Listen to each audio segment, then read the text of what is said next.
things are going smooth for the most part. Weather's hasn't been the greatest, but we're making it work. Big weekend this weekend of scrimmages. Got a lot of things to figure out as far as who's going to be where and who's going to be throwing on the weekends. And all in all, things are good. We got any questions?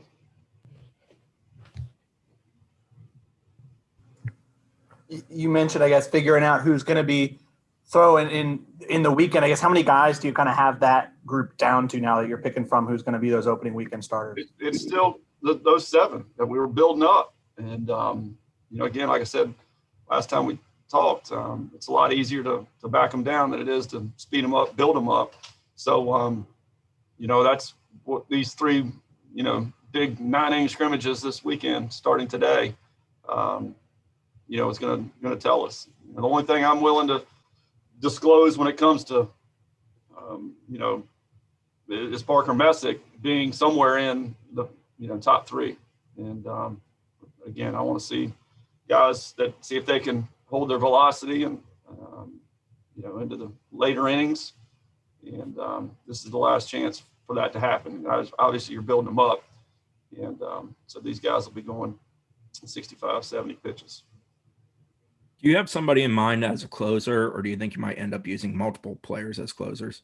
I'd rather not do that, but, we got a good problem, and that's a lot of them. And, there's literally, 3 guys that are in the mix to do it. We feel like can do it. But, again, I want to put them, those guys, the relievers, they got 2 more opportunities. So we'll kind of put some in tough situations and, we can make it a smaller strike zone. We can do some stuff to see how they react and also stack the deck with hitters that we want in there. It's that time of the year to really find out who can do it. Meet with Robbie Martin's physical transformation. How did those conversations come about? Was that him coming to you guys going to him? How did that go? Well, it was, anytime you have exit meetings, obviously after COVID, it was, via phone, but, we said you got to be a little bit light on your feet, to be a better defender, to be a better runner, to make yourself more valuable. And, he took it to heart, and he's a smart guy that knew he needed to do it. And he's been playing very well. How impressive is it for a guy to take it upon himself and do that with COVID and everything that comes with it, as far as them being away from the weight room? Yeah. That's the self-discipline that's is really, paramount for guys to find out how good they can be in this game. And, he certainly did it. And Elijah Cabell's done a transformation. Jackson Green looks better. Dylan Simmons is much stronger. So there's been some guys that, are going to make jumps. It's been obviously quite a while since a guy like Reese came into a season like he is now. I mean, fully healthy and closer to maybe that form he showed. And it was frustrating, I'm sure, for him last year, where the season shut down right as he was kind of rounding into form. I guess, what have you seen from him? How much of a difference do you think the full off season will make for him? It definitely helps. The more times you can see pitches and the better off, better decisions you're going to make. And Reese has been swinging the bat very well, playing a good center field. And, it's important. This game's meant to be played every day. And when you take long periods of time off, you generally are going to be rusty. And when you're rusty, then the mind starts playing games with you and you want to change something. And next thing you know, that change snowballs on you and it's not what's best for you. And that's why the great ones have always had the same stroke, and they keep working that exact grooved swing, if you will, all the way through their careers. With Nander focusing on just hitting right-handed, has that maybe just helped his approach at the plate so far? I'm just curious about that. It has. I think it's also helped him relax in general, instead of trying to do both and spending time and, the old jack of all trades, master of none type thing. He's playing well, and we just got to get them all in the right spots.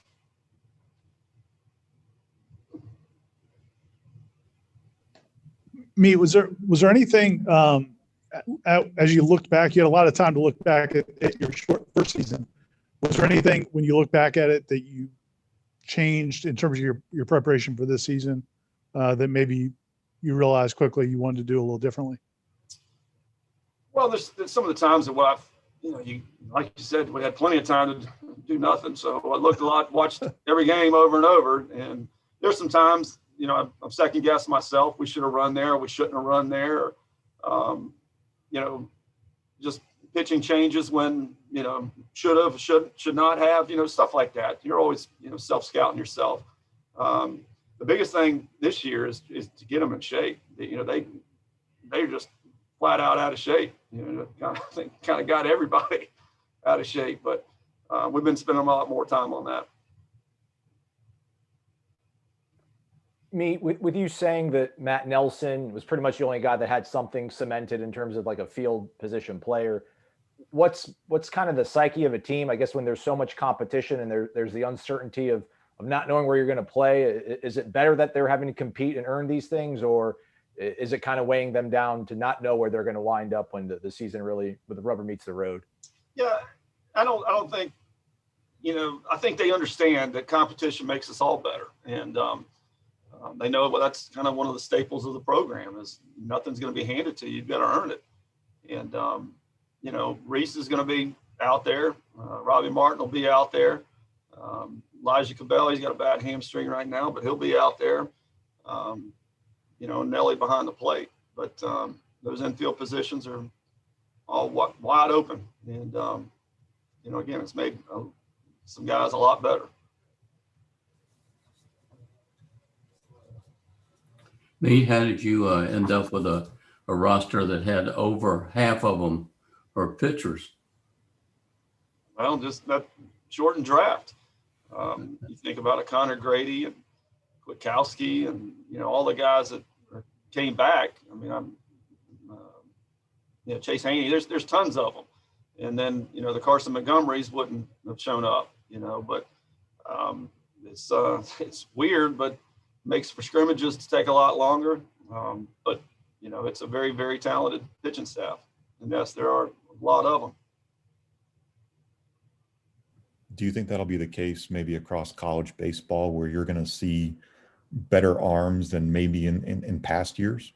Yeah, the teams that are panicking right now are the ones that don't see, they feel like they're going to beat you with the bats because they're not going to see the good pitching. And people are going to have big arms, just like we're planning on doing. If it's a good left-handed hitter and our starter's out of the game in the fifth inning for the rest of the way, Friday, Saturday, and Sunday, he's going to see nothing but left-handed pitching. And we've got enough to do it.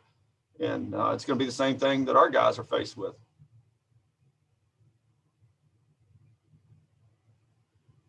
Anything else for Coach? Okay. Thanks, guys. Thanks, guys. We'll get a couple players in here for you.